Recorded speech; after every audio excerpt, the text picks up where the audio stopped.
సాధారణంగా పంట సాగు చేసే సమయంలో రైతులు లోతుదుక్కి చేస్తుంటారు. దీనివల్ల ప్రయోజనం పక్కన పెడితే నష్టమే ఎక్కువగా జరుగుతుంటుంది.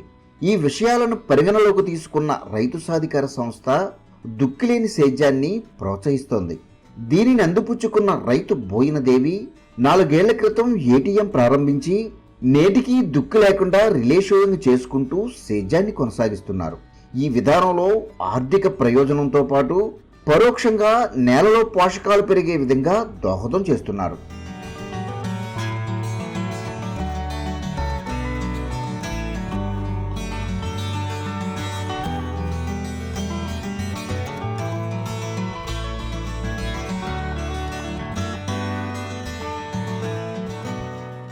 అల్లూరు జిల్లాకు చెందిన రైతు దేవి 4 ఏళ్లుగా ప్రకృతి పద్ధతి అనుసరిస్తున్నారు.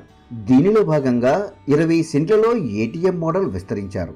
సంస్థ సూత్రాలకు అనుగుణంగా బెడ్లు ఏర్పాటు చేసుకుని వాటిలో కూరగాయలు, ఆకుకూరలు, తీగజాతి, దుంపజాతి, పండ్ల మొక్కలతో పాటు ఎర్రపంటలు నాటుకున్నారు.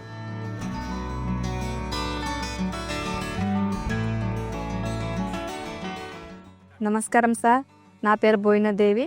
మాది బుడమలపుట్టు గ్రామం. మా పూర్వకాలం నుండి వ్యవసాయం అనేది చేసుకుంటున్నాము. నేను ఇంతకుముందు ప్రకృతి వ్యవసాయం ఏంటో అన్నది నాకు తెలియదు. 2 సంవత్సరాలు అయింది. అప్పటి నుండి నేను ప్రకృతి వ్యవసాయం గురించి తెలుసుకోవడం జరిగింది. నేను 2 సంవత్సరాలు అయింది ఏటీఎం ఏ గ్రేడ్ అనేసి చేస్తున్నాను సార్.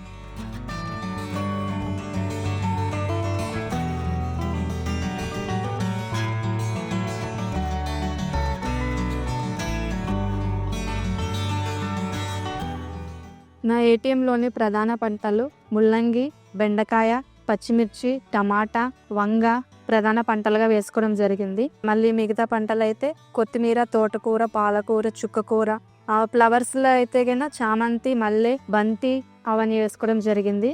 తీగ జాతులను అయితే కాకర, బీన్స్, చిక్కుడు అవి వేసుకోవడం జరిగింది నా ఏటీఎం మోడల్లో.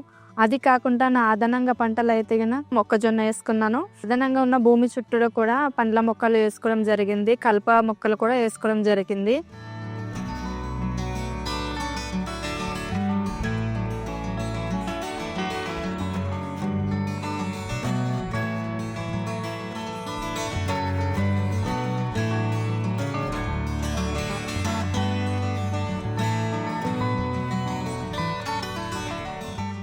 ఈ పంటలకు 15 రోజులకు ఒకసారి ద్రవజీవామృతం, 1 రోజులకు నీమాస్త్రం పిచికారీ చేసుకుంటున్నారు.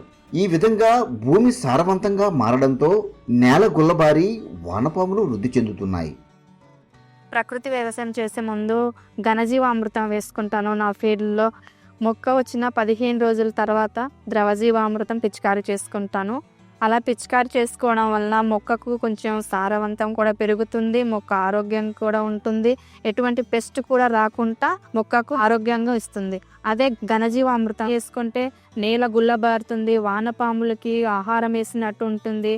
అలా వేసుకోవడాన్ని బట్టి నా భూమిలో కొంచెం తేమ శాతం కూడా నిలబడడం జరుగుతుంది.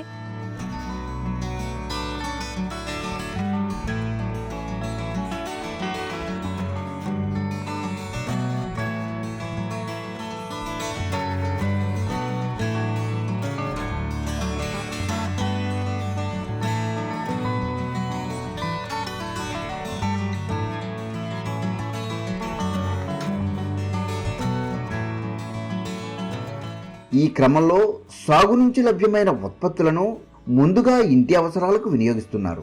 అదనంగా సమకూరిన వాటిని గ్రామంలోనే కాకుండా కించుమంట సంతలో విక్రయాలు చేస్తున్నారు. దీంతో పాటు ఈ పంటల నుంచి నెలకు 5,000 వరకు రాబడి సాధిస్తున్నారు. భూమిలో వేసిన పంట కూడా గ్రోతింగ్ కూడా వస్తుంది, పంట దిగుబడి కూడా నాకు చాలా బాగా వస్తుంది. ఖర్చు తక్కువగా ఉంటుంది, ఆదాయం నెలకు ఒక 5,000 దాకా సంపాదించుకోవడం జరుగుతుంది.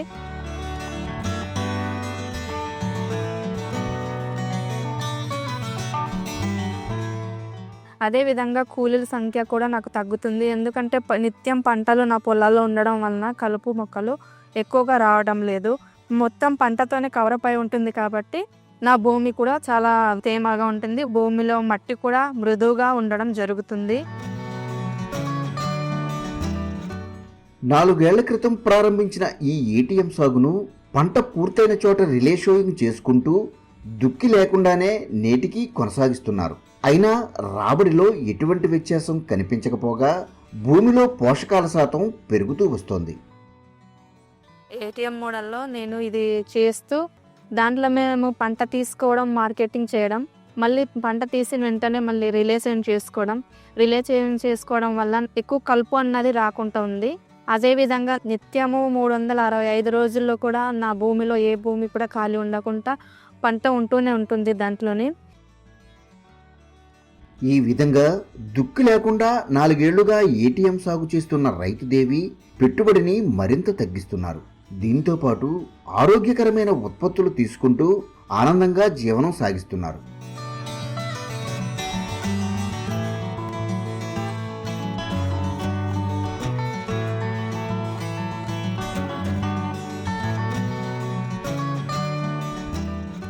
నాకున్న సొంత భూమిలో నేను దుక్కి లేకుండా వ్యవసాయం చేస్తున్నాను.